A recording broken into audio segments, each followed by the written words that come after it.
Hey guys, how's it going?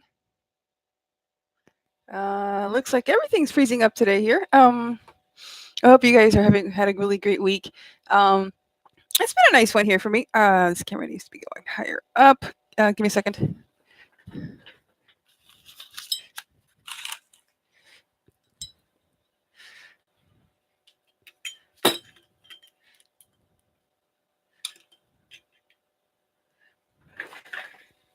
That works.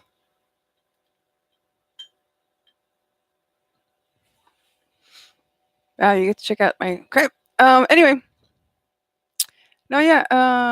It's been a nice week for the most part. Been applying for work, oddly enough. And had 3/4 of a Pepsi today, so I'm a little wired. No.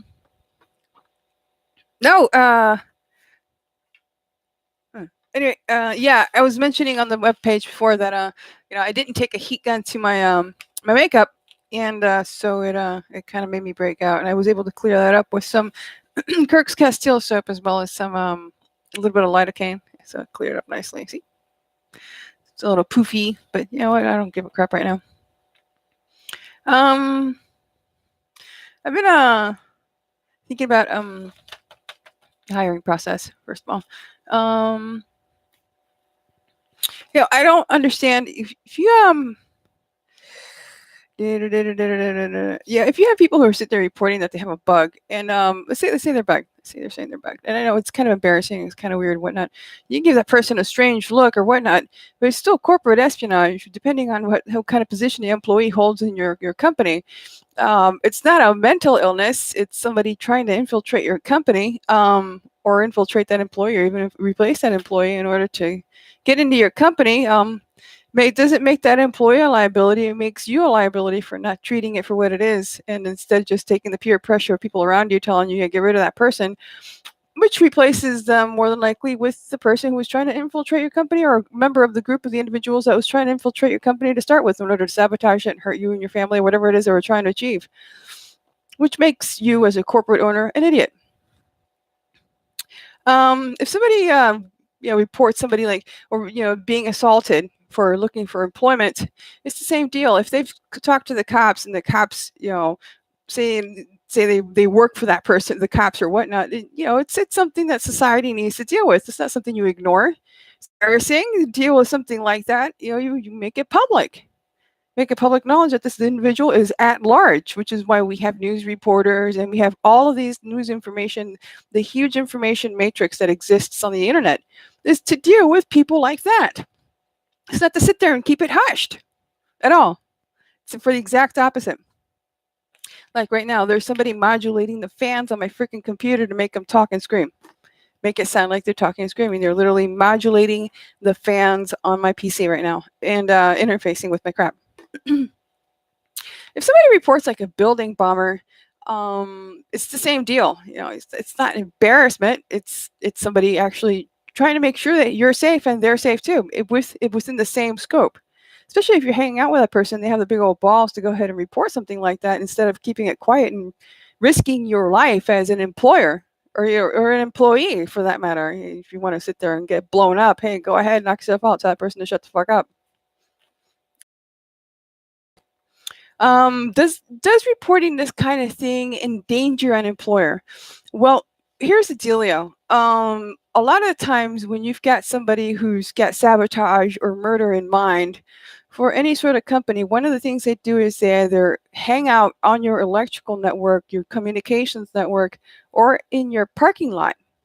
They'll scope out your employees. They'll scope you out at home as well. They'll even bug you if they want. To sit there and put an electronic in you. Same concept. The one taboo thing that the president and the White House, as well as authorities, have been avoiding an extreme amount, actually. And they just make fun of people while they're doing this. Nobody's really, really dealing with it. They just like to make fun of people, which is a loss to all of these corporations and all of these organizations that deal with specific targets in that scope, because in that discipline, because they are literally executing their own organizations. Like you are just cutting the head off of your organization and committing suicide by ignoring that. Literally, you're handing it over to people who want you dead. Plain and simple. Um, like, and somebody who reports like a cocaine threat towards children, it's the same thing. Somebody's trying to infiltrate your family, even if it's through drugs. I mean, everybody knows about the drug problem, whatnot. Well, if somebody reports it, why in the hell would you hold it against them? Especially if you were in the same social group as that individual, or even live in the same vicinity as that person. Why would you sit there and look down on an individual who reports something like that? Doesn't make any sense to me. It's when it comes to drug dealer, they always need money. They're always looking for a target. They're always hanging out in places you don't want them to be at all. They're always doing things you don't want them to, whether or not they're being verbal about it or whatever the case may be, or they're being pretty blunt about it. It depends on how desperate they are. They're going to always be doing that, and they're going to target you eventually. Well, this person's at large, or this group of individuals at large. People like me sit there, give them a face, give them a card, give them a license plate. We identify these individuals. Why in the hell would you look down on us about that? On people like me? Are you crazy? Are you just stupid? People like me work very hard at simple stuff that we do. I've learned to incorporate this stuff that I do into my daily routine. Like, I was never ever sit there and follow a vehicle. Ever. It would be at a moment's glance, things I would do, like if I was going back and forth. Let's say I'm going back and forth from one location to the next, and I keep running into the same person, and they have an interaction with me, and it's violent. I'm going to do something about it. Like if I go to a store, if I go hang out at a park, and this person does that crap, and I'm going to report it. And it's always on the way, always on the way. Whether it's from something that I'm designing, in this instance, in regards to the fact that I'm not driving, in these instances is when I'm designing or when I'm working on something creative or something mechanical or whatever the case may be. It's still on the way that I have these interactions with these individuals. It's the same thing. I don't go chasing them; they chase me. So yeah, there's that going on. And I spoke to you guys a while ago about having worked at a drafting firm where there was tanks. I like office environments because they're safe, supposedly.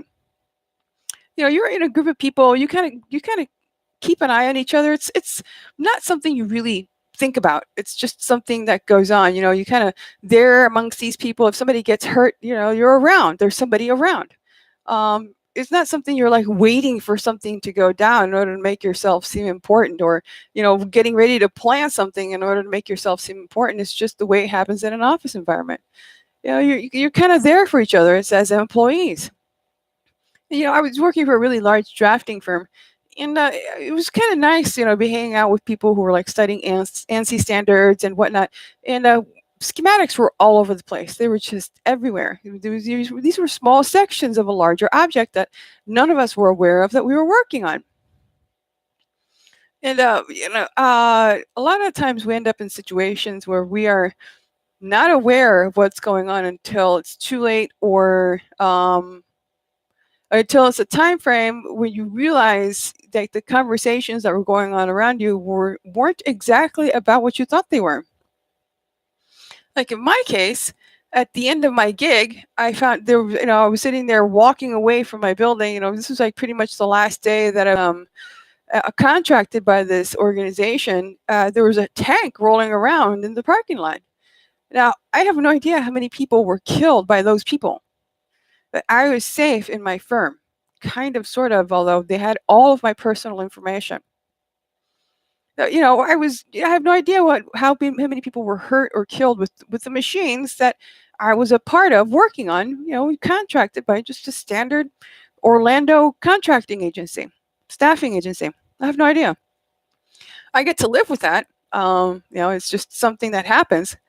But we can be thrown in any type of situation at any given time that there's not much you can do about it, especially when it's a tank. You can't really sit there and say, oh, well, we got this thing going on, that there's somebody building a tank.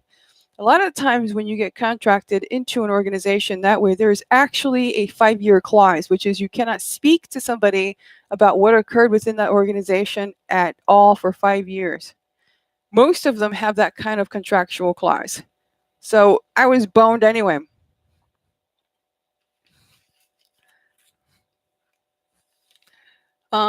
Yeah, and I was one quick note here because the neighbors are like bouncing their crap off of my window. What ends up happening is like what I experience is sometimes like an echo cavitation, but it's not.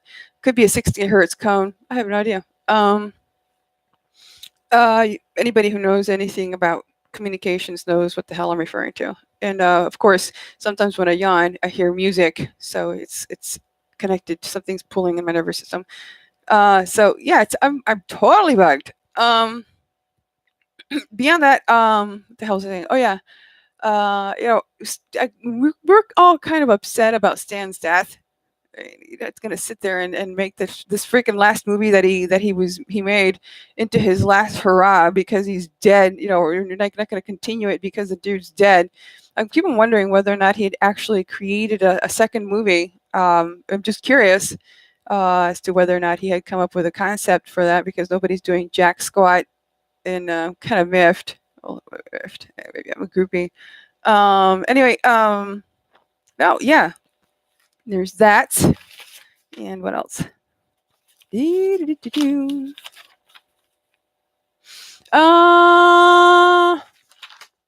think that's everything. Yeah, I've been looking for employments. Some of these people are just jerking people around. Lots and lots of Middle Eastern Muslim types sitting here with jobs, and a lot of people who had once stated that they were CIA and were recruiting people who were actually drug dealers, getting people to get cops off of them or use them as transport for illegal contraband, which is pretty interesting, are now working at 7-Eleven and whatnot or other similar jobs in the area. And lo and behold, I'm looking for a job in the same place.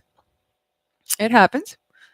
I would rather be working in the office, but as it is here, I am sabotaged by contraband dealers, which probably includes these people who built these freaking tanks. That's about it. Is there something else? A couple things I wanted to bring up.